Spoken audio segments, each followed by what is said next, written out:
In the shadows of American democracy, there existed a weapon so powerful, so deeply hidden, that few knew of its existence, and those who did know dared not speak of it.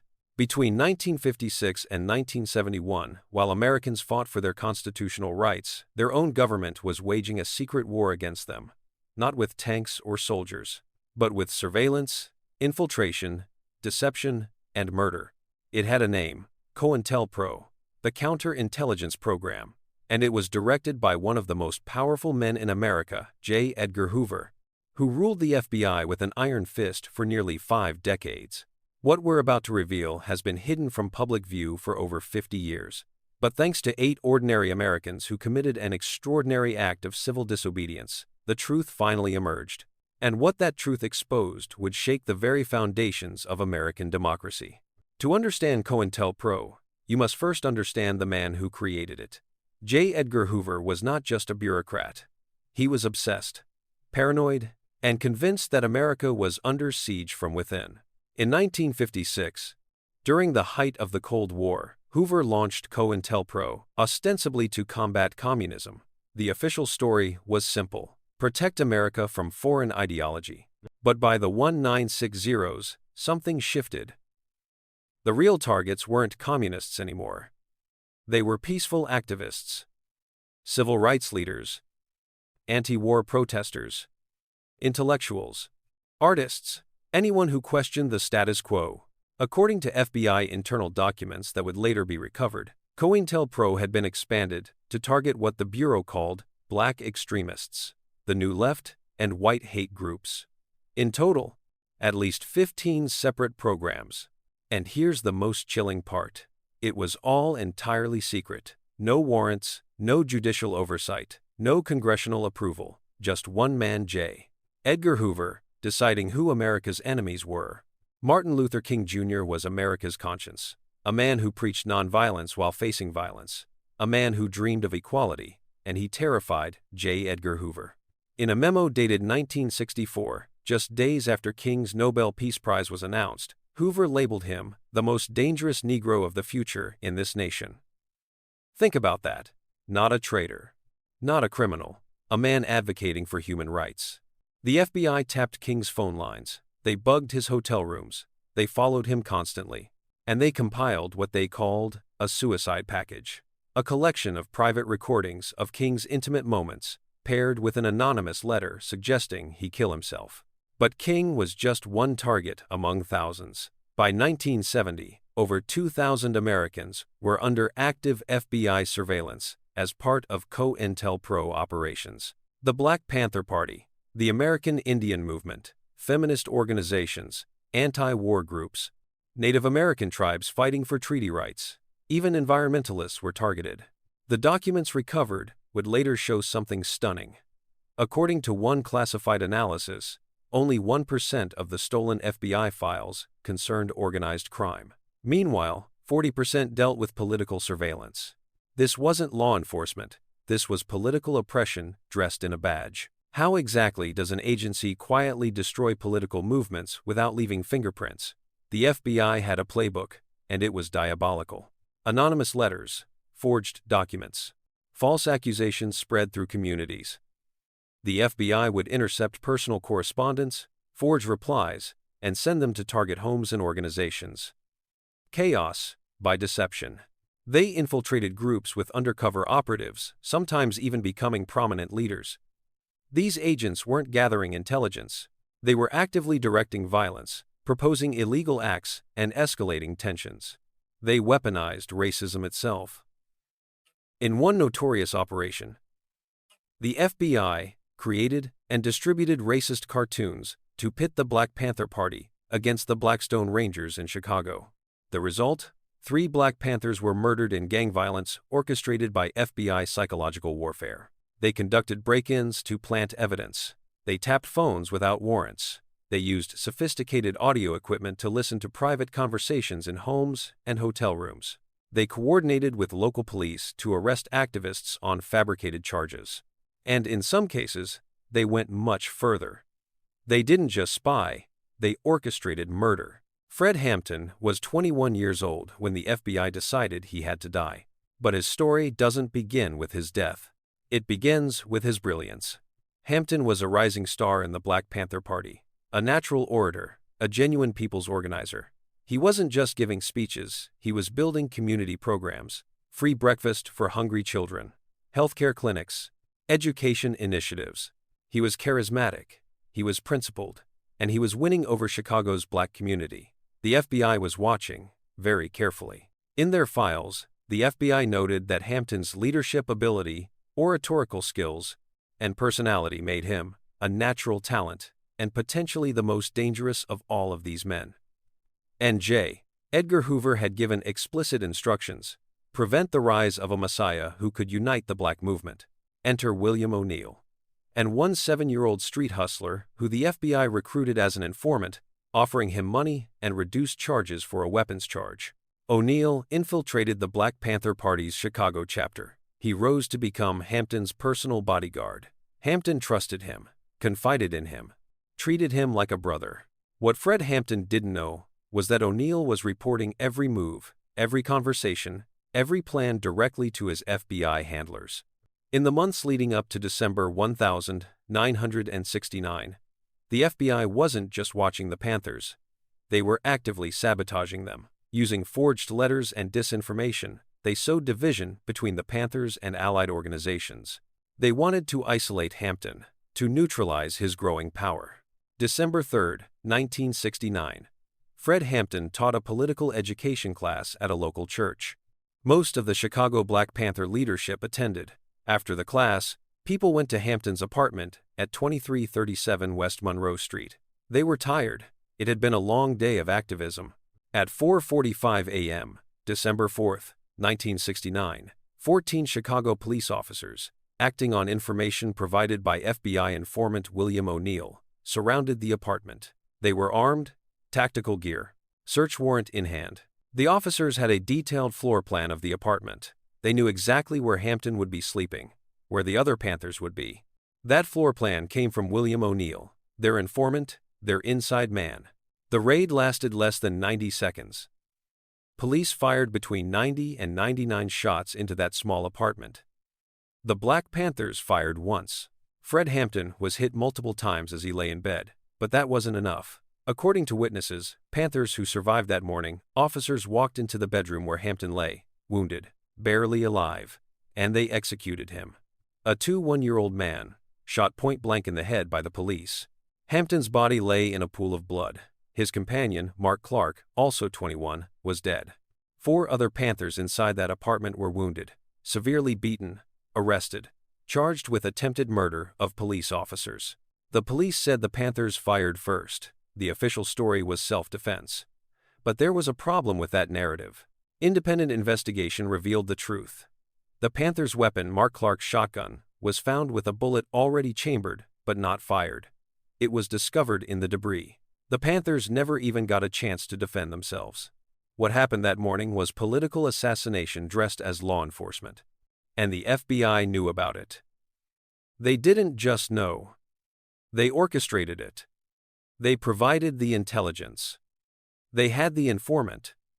They had the floor plan. They had the coordination with Chicago police.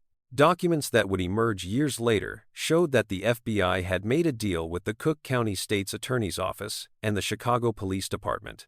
A deal to conceal the FBI's role in the operation, to keep COINTELPRO hidden, to keep the truth buried. The official narrative took hold immediately. Self-defense shooting, dangerous militants silenced, threat to public safety eliminated. The mainstream media largely accepted the police version without question. The survivors were charged with attempted murder. They were held on $100,000 bail, each a fortune at the time. The charges? Aggravated assault and attempted murder of police officers. The reality? They were sleeping, unarmed, gunned down. Fred Hampton's legacy was supposed to be erased, but his mother, Iberia Hampton Jackson, she refused to let her son's death become just another statistic. She fought, she testified, she demanded answers. It would take 20 years of legal battles, court cases, and appeals. But eventually, the truth emerged, and the government paid a price. Not justice for Fred Hampton. You can't buy back a life, but at least the world would know what really happened that night. But Fred Hampton's murder wasn't an aberration. It was just the most visible example of what COINTELPRO was doing across the country. And while the government was killing Panthers in Chicago, something extraordinary was happening in Pennsylvania. Media, Pennsylvania, March 8, 1971. A quiet suburb northwest of Philadelphia. The kind of place where nothing dramatic ever happens. Mailmen deliver mail, kids play in yards, neighbors wave to each other, nothing out of the ordinary. But that night, 8 people, ordinary Americans, decided to do something extraordinary. William Davidon, a Jewish physics professor at Haverford College, a Quaker, a man of principle who had marched with Martin Luther King in Selma. He was the leader of this unlikely group. Bonnie Raines was a daycare provider, a mother. A woman who believed in nonviolent action but knew that sometimes you have to break the law to stop injustice. Keith Forsyth, a cab driver, working class, the kind of person you'd pass on the street without noticing, yet he was willing to risk everything. 8 people in total. They had no special training, no weapons, no official authority, just moral conviction. They called themselves the Citizens Commission to investigate the FBI. They knew the government was conducting illegal surveillance. They had to expose it. March 8, 1971. That night, the boxing world was fixated on the fight of the century. Muhammad Ali versus Joe Frazier. Every TV in America was tuned in. Every radio, every bar, every home. The Citizens Commission knew exactly when to strike. While the nation's attention was on that boxing ring, while police and security were distracted, while the media was focused elsewhere, they would break into the FBI. They had scouted the building. They had planned meticulously. They knew security was minimal. The office was small, rural, a field office. They broke in. They moved quietly, professionally, like they'd been trained, though they weren't. And then they found it. Drawer after drawer of files. Most of it classified, most of it illegal. Over 1,000 documents revealing the most secret intelligence operation in American government. They didn't take everything. They carefully selected documents that revealed the truth. Then they photographed them, copied them, and left everything else exactly as they found it. They were in that building for about an hour. When they left, they carried with them the most explosive government secrets since the Pentagon Papers. And no one knew they'd been there. The stolen documents were placed in envelopes, addressed to major newspapers, mailed anonymously: The New York Times, The Washington Post, Time Magazine, Newsweek, The Los Angeles Times. But here's what happened next, and it shows you exactly how complicit the establishment was. The newspapers refused to publish the documents. Most of them had agreements with the FBI, relationships with federal agencies, advertising concerns. They didn't want to cross Hoover. But the Washington Post, led by reporter Betty Metzger, decided to verify the documents, to confirm their authenticity. And once they did, once they knew these were real, they couldn't suppress the truth anymore. March 24, 1971. Front page. The Washington Post published the first article about COINTELPRO. It was confirmed. It was real. The FBI had been conducting illegal surveillance and counterintelligence operations against American citizens. Once the Washington Post broke the story, the other newspapers followed.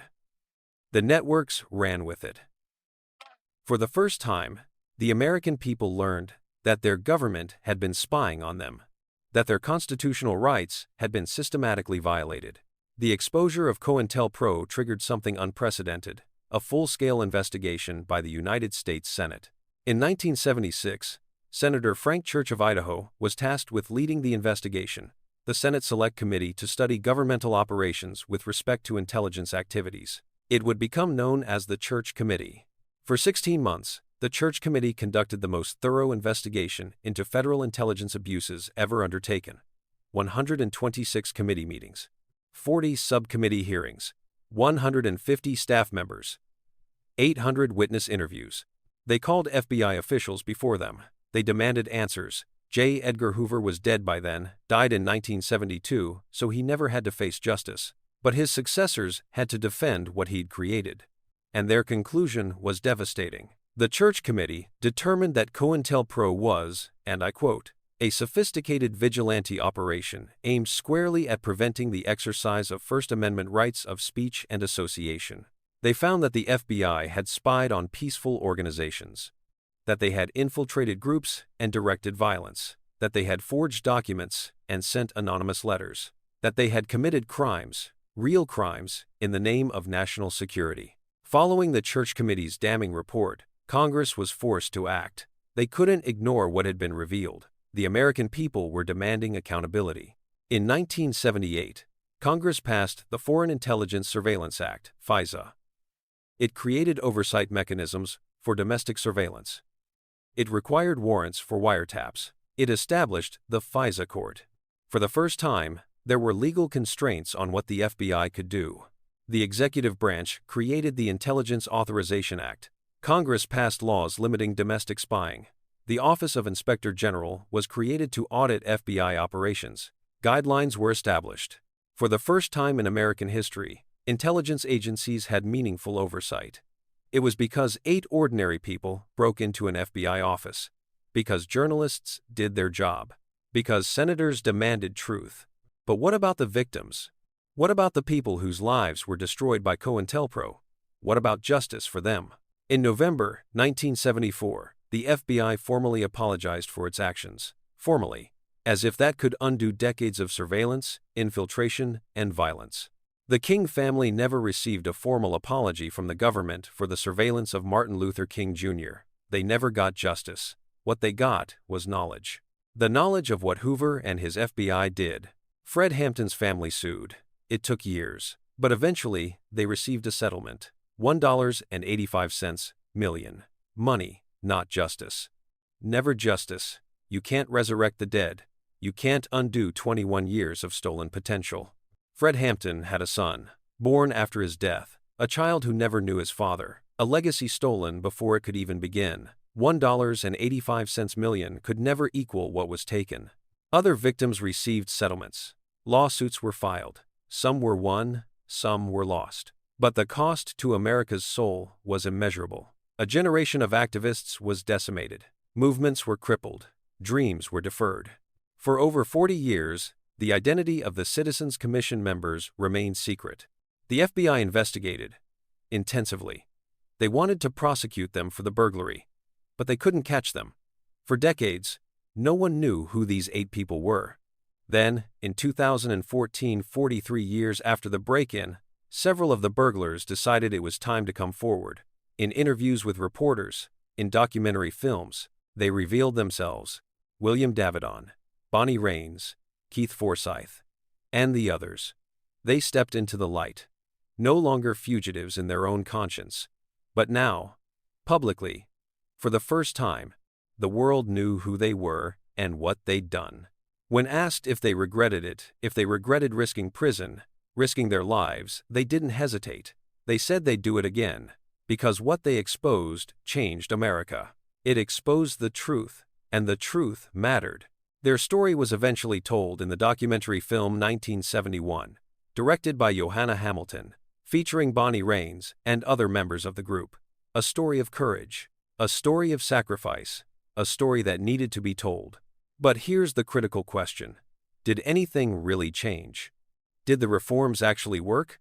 Or does COINTELPRO in a different form, with different names, continue today?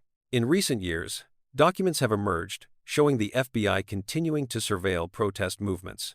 In 2014, the FBI tracked Black Lives Matter activists using surveillance tactics eerily reminiscent of COINTELPRO. In 2011 and beyond, the FBI monitored the Occupy Wall Street movement from its inception. The tools have changed. Digital surveillance instead of physical wiretaps. Social media monitoring instead of anonymous letters. But the intent? The intent is the same. Monitoring, tracking, disrupting, controlling. Edward Snowden would later reveal that the NSA, the National Security Agency, was collecting metadata on virtually every American. Billions of phone records, email communications, without warrants, without proper oversight. The surveillance state that COINTELPRO pioneered had evolved. It had gone digital, and it had become ubiquitous. The question the Church Committee asked 50 years ago is still relevant today.